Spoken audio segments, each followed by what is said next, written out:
Tac. Alors, comment s'est passée cette semaine de formation? Est-ce que vous avez des questions spécifiques par rapport au contenu que vous avez vu? Non, moi, j'ai pas de questions spécifiques. J'ai trouvé que c'était beaucoup plus sur le concept et parfois c'était difficile de visualiser bien par rapport, enfin, je veux dire les situations concrètes, en tout cas dans mon cas. Et pour toi, Philippe? Alors, pas de questions spécifiques. En fait, j'avais des questions avant cette semaine, que d'ailleurs je crois que j'étais posé, par mail, ça doit être, samedi ou dimanche et finalement, les capsules de cette semaine ont répondu, en partie à mes questions, et les choses sont un peu plus claires pour moi. OK. Bon, parfait. Surtout pas hésiter s'il y a des zones d'ombre, de me solliciter, je suis là pour ça. Alors, on va dérouler les notions qui ont été, approchées cette semaine. N'hésitez pas à m'interrompre si, si vous avez des questions. Je l'ai fait sur une page avec, ces différentes notions qu'on a abordées cette semaine. Dans un premier temps, la partie comité de pilotage et comité de projet, donc les 2 instances qui seront les plus importantes pour le chef de projet. Elles ont toutes les 2 des similitudes et des différences. Elles se ressemblent parce que ce sont des terrains d'échange, des terrains de communication, que généralement le chef de projet a en sa main, dans le sens où c'est lui qui les programme et qui les organise, et c'est aussi lui qui est le principal interlocuteur, qui, distribue les échanges et qui les anime. Hem, les buts de ces réunions est également de faire le point sur le projet, hein, c'est là où ça les rassemble. Et là où ça diffère, c'est parce qu'on n'a pas affaire à la même population dans les 2 comités. Au sein du comité de pilotage, on va plus, évoquer, échanger avec la direction de l'entreprise, des personnes qui sont issues de direction comme le commanditaire ou des personnes, qui sont acteurs du projet avec ce même niveau de position. Quelque part, le comité de pilotage, lui aussi, a besoin d'avoir ce niveau d'information qui est assez haut, de manière à pouvoir prendre des décisions. Donc, c'est là où ça va différer avec le comité de projet. Hem, le comité de projet, on va plus avoir, des personnes qui sont issues de l'opération, des personnes qui sont dans le terrain, qui sont dans l'exécution du projet et donc, le but est de faire aussi le point sur le projet, mais plus près, du terrain, donc au plus près des indicateurs. Là où ça va différer entre les 2 comités, ça va être aussi par rapport à leur fréquence. Comité de pilotage, on a affaire à la direction, c'est des personnes qui sont pas forcément disponibles souvent, des personnes qui ont pas forcément besoin d'avoir du détail, donc quelque part, laisser un peu plus d'espace en termes de fréquence, des occurrences. Par exemple, 1 mois, est suffisamment, pertinent pour un comité de pilotage. Un comité de projet qui vit avec le terrain, avec des événements qui peuvent survenir, comme des incidents, qui peuvent survenir du jour au lendemain. Les comités de projet, ça peut être intéressant de les avoir chaque semaine, donc de manière hebdomadaire. Et on peut y associer à ces comités de projet d'autres réunions qui sont plus spécifiques, qui vont traiter de sujets un peu plus particuliers, pour compléter un petit peu ce qui s'est passé au comité de projet. L'idée de pouvoir avoir la complétude de l'information pour le chef de projet, pour qu'il puisse bien piloter, les activités. Heu, voilà les principales différences et similitudes entre les 2 comités. Est-ce que, ça vous parle? Est-ce que tout ça est bien assimilé, c'est compris? Parfait. Ensuite, il y avait un volet qui était lié à la qualité. Qualité synonyme de satisfaction. Pourquoi? Quelque part, si je vous dis qu'un projet qui termine dans les temps, dans le budget, pour lequel on n'a rien à reprocher par rapport à ces 2 paramètres, mais on peut lui reprocher que les produits du projet sont pas forcément utilisables, même s'il a suivi le cahier des charges, à comparer avec un projet qui a été livré en retard, même s'il l'a prévenu, mais qui fournit des produits et des services qui sont utilisables et qui peuvent être utilisés par tous les utilisateurs et qui sont performants. Quelque part, l'entreprise sera satisfaite du deuxième cas de figure, même s'il est en retard, même s'il a dépassé son budget. À partir du moment où le chef de projet a alerté avant que le projet termine en retard, si à la fin on a quelque chose qui est utilisable, l'entreprise n'aura pas perdu son argent, et quelque part, les utilisateurs seront contents d'avoir un produit qui soit fini et il sera aussi content, que le projet ait pris suffisamment le temps nécessaire pour arriver à quelque chose d'abouti. Parfois, il suffit pas simplement de suivre le cahier des charges, mais quelque part, lorsqu'on met un petit peu l'utilisateur au cœur de l'activité de test, au cœur de la qualité, on a ce retour qui est direct, même s'il est pas très qualitatif technique, quelque part, il a cet aspect de perception qui est très important, pour juger si un projet est bon ou pas, si un projet est satisfaisant ou pas. Samuel qui nous rejoint. Donc quelque part, c'est toujours important, d'avoir les utilisateurs, salut Samuel, qui prennent une part active dans, les activités, soit de test, mais aussi de vérification, de bon usage, des produits du projet. En ça, vous pouvez avoir un projet qui, obtient une satisfaction qui atteint les notes les plus hautes. Est-ce que cela vous parle aussi? Est-ce que vous avez des questions par rapport à ça? Pas de questions. Non. Parfait. La troisième partie, c'était lié aux méthodologies. Donc là, c'était le volet le plus lourd, à digérer. Les méthodologies projet, hein, c'était, très théorique. C'était pour moi surtout important que vous sachiez ce qu'il existe. Peut-être que certains d'entre vous les connaissent, un petit peu déjà, mais les méthodologies que je vous ai exposées ne sont pas les seules, hein, il en existe, d'autres, mais j'ai exposé les principales, en tout cas celles qui nécessitent qu'on s'y attarde un petit peu. En effet, méthode agile, waterfall, cycle en V ou Prince2 sont vraiment 3 types d'écoles différentes. La méthode agile est la plus moderne. Donc quelque part, c'est la méthode qu'on peut utiliser dans beaucoup de cas de figure, mais notamment dans des cas de figure où, le métier, le business, les équipes métiers peuvent prendre une part active dans la réalisation du projet. Il faut pouvoir, s'octroyer la possibilité que des personnes, du métier sont, inclus, dans le développement, de la réalisation des livrables. Ça, c'est quelque chose qui n'est pas forcément possible partout, donc c'est important de le noter. Les équipes sont suffisamment petites pour qu'elles puissent être dynamiques et c'est en ça qu'on va avoir plusieurs cycles, par rapport à la méthode agile. Waterfall et cycle en V sont un peu plus, procédurés, avec cet aspect un petit peu archaïque où on pense plutôt à une usine, de montage où on va de l'avant, mais il n'y a pas forcément de retour arrière possible pour réajuster. Donc il faut, vraiment regarder droit devant, suivre les étapes une à une et quelque part, cette flexibilité, elle n'existe pas vraiment. On peut y l'ajouter, mais c'est pas par la c'est pas ce qui caractérise le plus ces 2 méthodologies. Et Prince2, alors là, c'est le gros moteur. Prince2, c'est une méthodologie qui est, aboutie dans le moindre détail et qui convient surtout à des projets de grande envergure. Là, on va pouvoir, brasser beaucoup de monde pour contribuer au projet. Donc Prince2 est une certification, enfin, peut se travailler avec l'obtention d'une certification. D'ailleurs, Agile aussi, hein, l'idée est de pouvoir bien se former avant d'utiliser une des méthodologies. Mais quelque part avec Prince2, donc on a ces 7 thèmes, on a ces processus, on a ces critères qui font que, pour l'utiliser, il faut être bien conscient des tenants et aboutissants et avoir la responsabilité qui est associée à chacun des acteurs.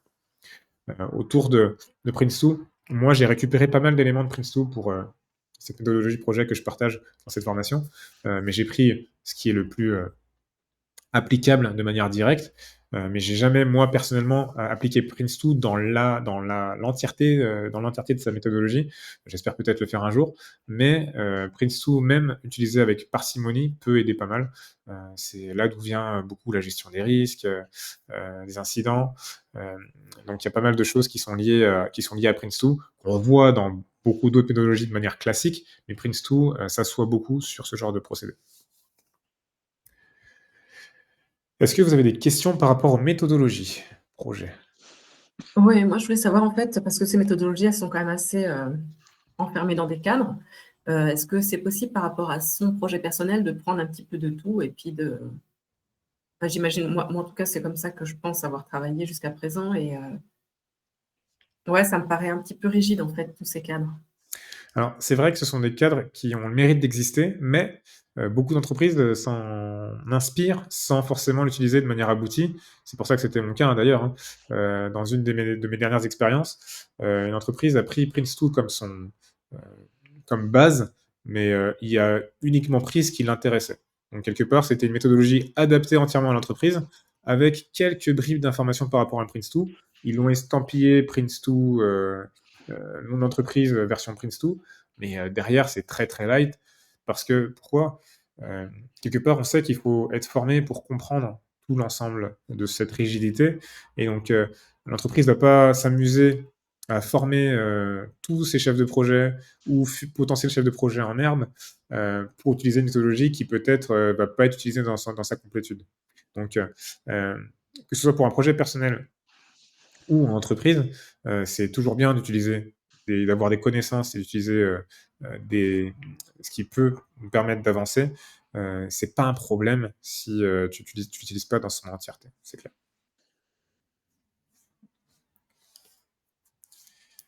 Est-ce qu'il y a d'autres questions? Non, j'ai pas de, pas de questions pour moi.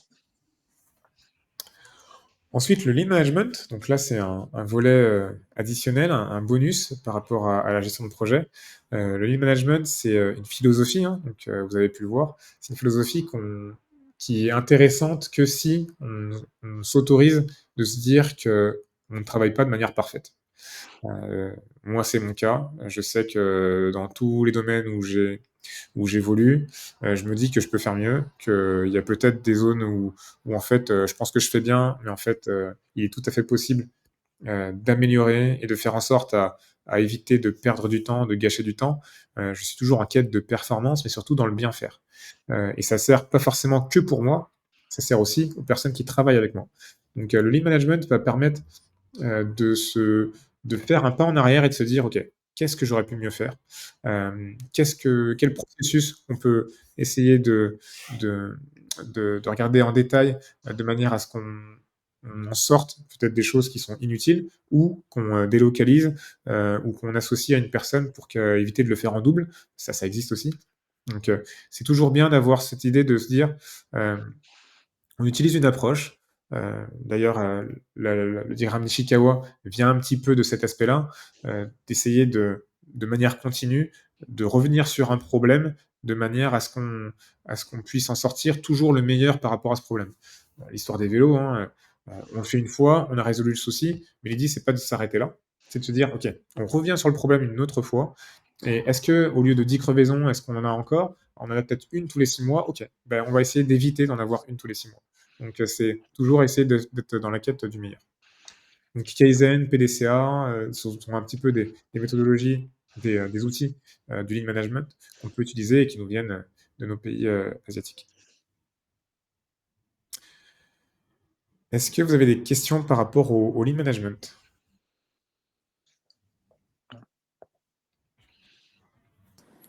Alors, pardon, j'ai des problèmes de connexion, ça s'est déconnecté. Je sais que vous avez passé la méthodologie, je ne sais pas si vous en avez parlé.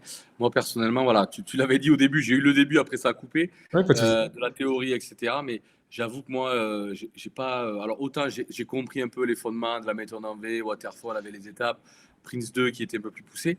Mais en fait, j'ai pas réussi à trouver l'application de par rapport à tout le déroulé qu'on a vu ensemble, c'est la phase d'initiation, d'exécution, etc. À part la cycle en V, j'ai compris en fait, c'est le premier intervenant qui va être le dernier sorti avec le V, ça j'ai à peu près.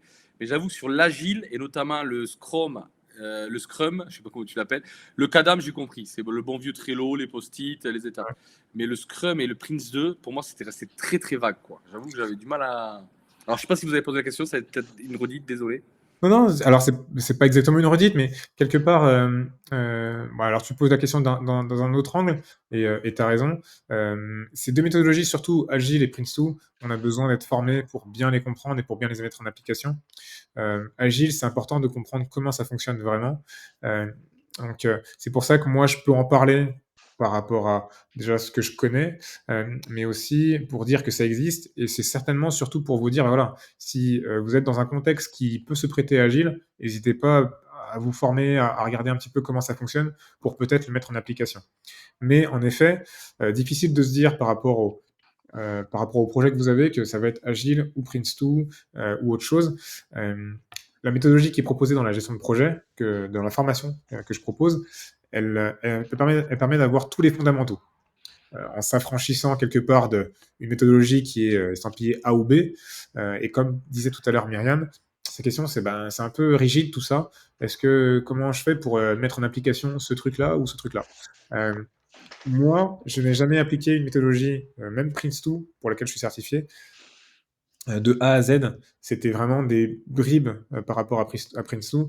Donc, quelque part, on prend toujours un peu le meilleur de chacun pour essayer d'en tirer la méthodologie qui est la plus adaptée à son contexte. Donc c'est plus par rapport à ça. Mais en effet, c'était très lourd. C'est surtout pour en avoir conscience. Et voilà, faut pas hésiter à se former. Alors Prince2, hein, il demande d'avoir 5 ans d'expérience en gestion de projet pour faire la formation. On ne fait pas la formation si on n'est pas déjà chef de projet quelque part. Agile, c'est un peu plus ouvert. Mais c'est pour vous dire que voilà, comme quoi c'est très très lourd. Il faut vraiment aimer la gestion de projet, se dire qu'on va en faire pendant des années et dans des projets de grande envergure pour se dire qu'on va faire du Prince2. Mais voilà, au moins vous savez que ça existe. Par rapport à la clôture du projet, ou même par rapport au lean management, est-ce que tu as des questions toi Samuel? Parce que je l'ai balayé. Non? Ok. Non, j'avoue, là-dessus, c'est mon métier. Je suis responsable qualité, hygiène, sécurité, C'est environnement. vrai. Donc, lean management, Kaizen, PDCA, approche amélioration continue. C'est des outils que j'utilise plusieurs fois par jour. Donc, non, là-dessus, il n'y avait pas de souci. Nickel. Bon, parfait. Et par rapport à la clôture du projet, alors c'est vrai que c'est souvent oublié, les chefs de projet oublient que c'est une vraie phase à proprement parler. La clôture du projet, ce n'est pas uniquement la fin de l'exécution, la fin de on a livré les produits du projet et hop, ciao. Non. La clôture du projet, elle doit exister pour faire le lien avec la phase d'initiation, pour dire, ben voilà, il était prévu ça, on a fait ça, et pour dire aussi, ben voilà, il s'est passé tels événements, finalement, il y a des choses qui sont venues en plus, d'autres en moins, pour quelles raisons, et aussi de capter un petit peu la satisfaction des personnes qui travaillaient autour du projet. Donc, quelque part, l'idée de pouvoir faire le point, le bilan, et de s'asseoir aussi avec le commanditaire pour dire, voilà, on a établi un contrat ensemble, est-ce que j'y ai répondu? Et aussi, voilà, comment on peut capitaliser sur l'expérience acquise dans la réalisation de ce projet pour les activités de maintenance ou autres activités qui vont faire vivre les produits du projet dans un cycle de vie, quelque part. La clôture du projet est importante pour tout ça. Est-ce que cette phase a été bien assimilée, bien compris? Est-ce que vous avez des questions?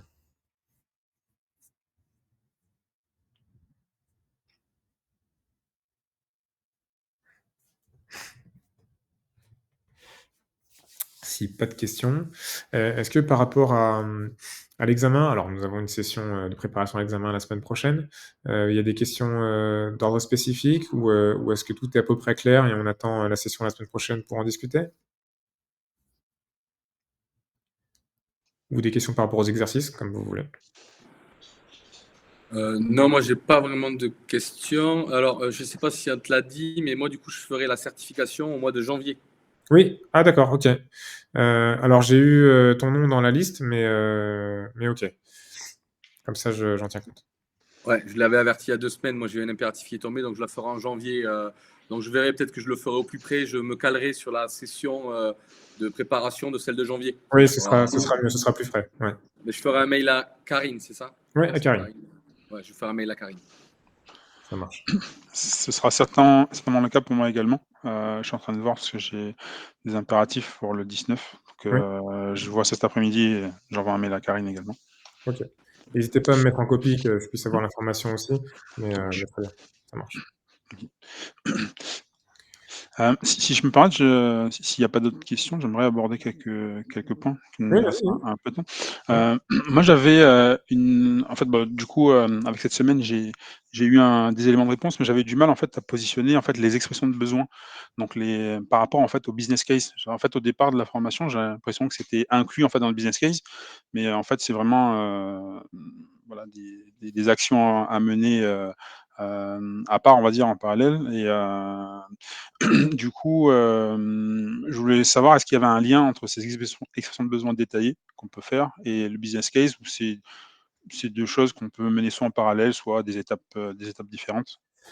Alors l'expression de besoin détaillé, donc quelque part le besoin initial, qui est un petit peu extrapolé et allez, on va plus dans le détail, en effet peut faire partie du business case, dans le sens où le business case, comme il s'agit d'un contrat, on a besoin d'avoir tous les éléments dont on a en sa possession pour, justifier ce contrat. Donc quelque part, l'expression de besoin détaillé, peut et peut-être même doit en faire partie, puisque le business case est un contrat qui va contenir le chiffre, donc le coût du projet prévu, l'aspect du délai, mais aussi l'aspect du contexte du contenu. Donc quelque part, le contenu, lui, contient, cette expression de besoin détaillé. C'est le contexte du projet va être, tout le détail qui est apporté pour que le projet puisse être là. Le détail sur les livrables, on a besoin d'avoir, s'il est nécessaire, peut-être un design, un pré-design, de la solution cible. Donc l'expression de besoin, elle est importante d'être faite avant que le business case soit créé, ouais. OK, c'est clair. Merci pour ta réponse. Et du coup, j'avais une autre question, ça concerne plutôt le budget. Oui, En fait, on avait eu un exemple sur, je crois que c'était le premier exercice avec l'organisation de la fête d'anniversaire, oui, où, par exemple, si on avait un budget qui dépasse ce que le commanditaire nous a dit. Par exemple, le commanditaire nous dit, «Moi, je veux ce projet pour un budget pour, 100 K». Nous, quand on fait voilà, les expressions, les échanges avec le fournisseur, le chiffrage, on arrive, alors j'exagère, on va arriver à 400 K. Donc, mmh, ouais. largement, ce qui dépasse, le souhait du commanditaire. Donc, moi, je me posais la question, est-ce que, dès que j'ai ce chiffrage on voit très bien que c'est pas viable par rapport à ce que souhaite le commanditaire, on stoppe et on va voir directement le commanditaire pour lui dire: «Là, enfin, on va pas dans la bonne direction». Ou on mène le process jusqu'au bout, jusqu'au business case avec différents scénarios à lui proposer, heu, en disant: «Si on part comme ça va coûter trop cher. Par contre, on peut trouver un compromis, un entre 2 avec un projet peut-être à 150-200 K en faisant ces ajustements-là». Heu, Alors je dirais un mix des 2 réponses. OK. Quelque part, c'est sûr, en tant qu'humain, donc le commanditaire est venu vers toi en te proposant un projet, avec ses différents critères. C'est tout à fait normal que tu n'ailles pas forcément tout au bout du process. Grosso modo, tu sais que c'est 400 000, mais bon, tu fais tout en soum-soum et tu attends que l'audience arrive pour dire: «Eh, au fait, c'est 400 K». Bah, là, Mmh. C'est ça. voilà, c'est Mmh délicat. mh. Par contre, l'entre-deux, tu te dis bien, c'est dire: «Ben voilà, tu m'as dit 100 K, là, on est en train de finaliser le business case, mais on est en train de voir que ça va vraiment dépasser». Arrive déjà avec des scénarios l'idée que tu puisses déjà lui proposer, des options en lui disant: «Ben voilà, c'est 100 K, alors est-ce que c'est 100 K parce que tu voulais dépenser tu ne peux dépenser que 100 K en 2025? Ou est-ce que, si le budget peut être augmenté, on peut faire peut-être une partie, donc 100 K, en 2025, le reste en 2026, ou bien partir sur d'autres options d'architecture en disant: ben voilà, si on retire cette option, on peut arriver proche des 100 K en enlevant un petit peu de contingence, en faisant cet exercice». Voilà. L'idée que tu puisses arriver avec, une contre-proposition, c'est toujours apprécié. Ça évite au commanditaire de la faire lui-même, puisque lui, en fait, il avait son idée, il s'est dit qu'une Ferrari coûtait 10 000 €, mais voilà, quand tu te rends compte sur le marché, ah bah non, en fait, non, c'est beaucoup moins. Mais si tu veux 10 000 € et tu veux une voiture rapide, bah, je peux peut-être prendre une Nissan Skyline, c'est vieux, mais voilà, ça avance, voilà. Quelque part, c'est de dire: «Mais voilà, il y a une option possible, on peut faire quelque chose pour toi, mais pas forcément dans toutes les conditions, il y a forcément un compromis à réaliser». C'est toujours bien, ouais, de revenir, en direct, avant d'arriver au bout du process. OK. C'est clair. Merci, hein, pour ton retour. Je t'en prie. Donc ça, du coup, c'était ma question et tac, tac, et les autres questions, c'était OK. Alors après, c'était pas une question, mais c'était plus, en retour d'expérience. En fait, dans les projets, en fait, que je suis en train de mener actuellement, souvent on a comment dire? On a, un service qui arrive avec un besoin en disant, on veut changer un logiciel, par exemple. Il me dit: «Oui, bah, faut qu'on fasse le cahier des charges», mais en fait, ça va être une personne d'un service, par exemple, je sais pas, la DRH, le DAF, qui va arriver ou son adjoint et cetera et comme ils ont pas forcément, on va dire, une culture, projet, c'est-à-dire ils ont identifié les besoins, on va dire, plus métiers spécifiques, on va dire: «Il faut qu'on change un logiciel».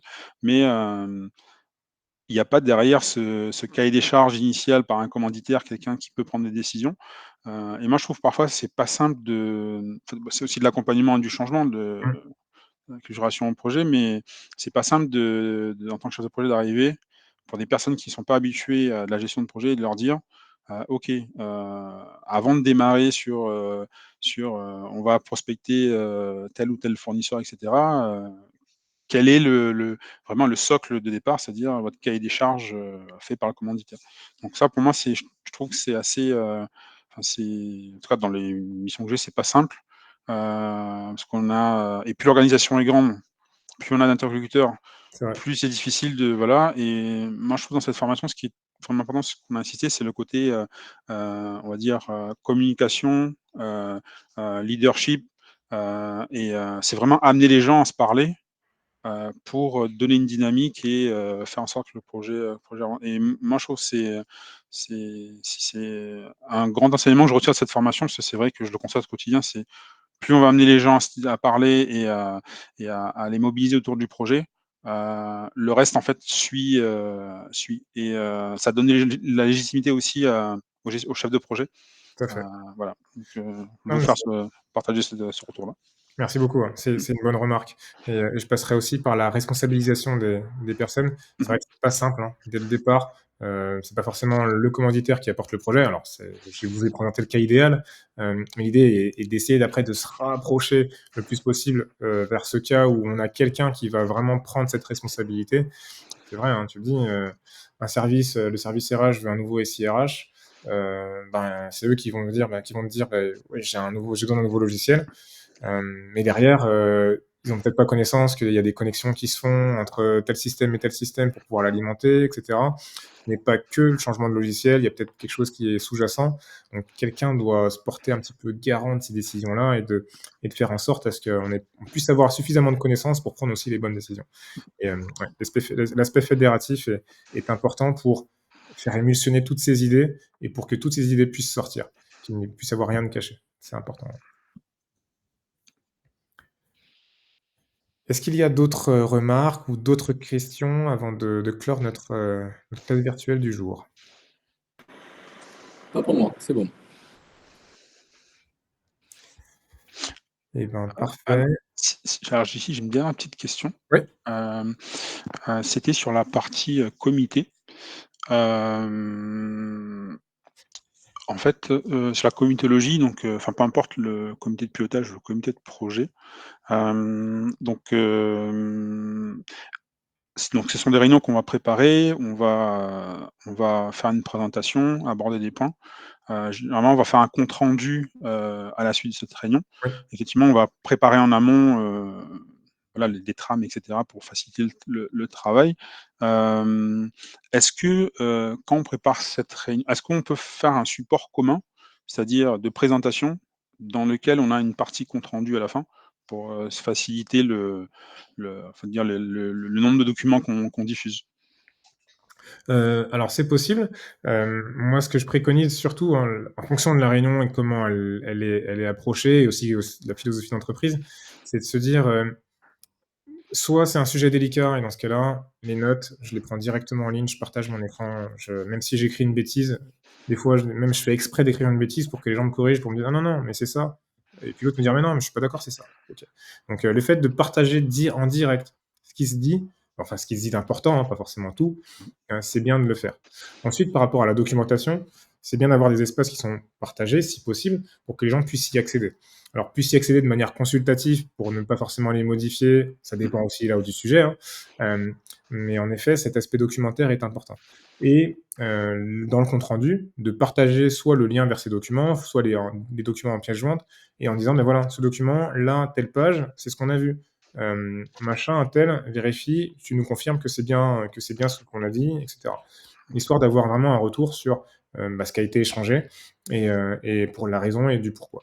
Donc c'est important de pouvoir avoir cet aspect d'échange qui vient après la réunion, parce que souvent durant une réunion, pas tout le monde n'ose parler. Les personnes parlent une fois, elles sont contredites et après elles se rangent de leur côté et elles ont pas forcément, aussi l'idée de se dire: «Bah, OK, bah, finalement c'est rangé, mais on ne sait pas pour quelle raison». Donc c'est toujours bien de laisser cette place à la parole de manière différente avec le compte rendu, avec peut-être d'autres actions et puis si tu perçois que finalement une personne n'a pas voulu parler, de la prendre en off, après la Mmh. réunion, de se dire: «Bah, voilà, j'ai vu que tu avais dit ça, mais pour quelle raison?» et cetera. Mais voilà, OK, l'aspect documentation, en effet, très bien à partager. d'accord, ça marche. Merci. Je t'en prie. Ce que je vais vous partager, il y aura aussi ce document, aujourd'hui avec, le contenu des différentes phases, donc avec les sous-phases qui sont possibles, dans l'initiation, dans l'exécution, dans la clôture. Et aussi les activités principales et les différents livrables, grosso modo. Donc ça, ce sera avec ce que je vais vous donner aujourd'hui. Et si vous êtes arrivé au bout de la formation, vous avez ce document PDF qui retrace un petit peu tout. Donc normalement, en arrivant au bout, vous avez ce document. Un document PDF qui reprend un peu toutes les notions importantes du projet, de la formation, pardon. Voilà pour moi, c'est tout pour aujourd'hui. Donc Myriam, on se verra jeudi prochain. Et puis pour Philippe, à confirmer. Et Samuel, on se reverra à la classe virtuelle qui aura lieu en janvier. D'ici là, moi, je vais vous répondre aux questions. Je vais répondre à vos exercices. Et si vous avez d'autres questions, ne surtout pas hésiter à me les adresser. Tu as la date, Joy, de la classe virtuelle de janvier? Alors, j'ai pas la date de la classe virtuelle, mais si la session d'examen, c'est le 23 janvier, si je me trompe pas, généralement, j'essaie de la faire le jeudi avant, idéalement Jeudi 16. à 14h. À 14h, c'est ça? Jeudi Ouais, à 14h? entre 13h et 14h. Ok. C'est quoi, je le bloque de suite, parce que le jeudi 16, je suis encore dispo. Nickel. Classe virtuelle. Ok, je te remercie. Je t'en prie. Je vous souhaite un excellent vendredi, un excellent week-end, et je vous dis à bientôt. Merci beaucoup. À bientôt, merci. Excellent week-end. Au revoir tout le monde. Au revoir.